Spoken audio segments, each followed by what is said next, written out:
नमस्कार दोस्तों, hit machine channel में आपका स्वागत है। दोस्तों, हिट मशीन खेसारी लाल यादव का एक बहुत ही ज़बरदस्त वीडियो आने वाला है आदिशक्ति फिल्म्स पर। लेकिन इसका जो ऑडियो पहले ही रिलीज हो चुका है, जिस गाने का बोल था कमर में दर्द ना रहे। जी हाँ, कमर में दर्द ना रहे। यह गाना लिखे थे कुंदन प्रीत जी और लॉर्ड जी का म्यूजिक था, जो कि आदिशक्ति फिल्म्स पर 4 महीना पहले ही इसे रिलीज कर दिया गया था। लेकिन फ़िलहाल इसका वीडियो शूट कर लिया गया है। आप लोग जो ये तस्वीर देख रहे हैं, उसी वीडियो का तस्वीर है। इसका शूटिंग कंप्लीट हो गया है, लेकिन इसको अभी रिलीज डेट नहीं बताया गया। लेकिन जैसे ही रिलीज डेट के बारे में पता चलेगा, आप लोग को तुरंत बताएंगे।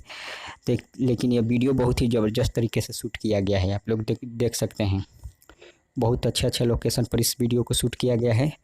और आप खेसारी जी का फ़ैन है तो वीडियो को अभी से कर दे लाइक, और उस दिन के लिए तैयार रहिए। तब तक बने रहिए वीडियो के साथ। धन्यवाद।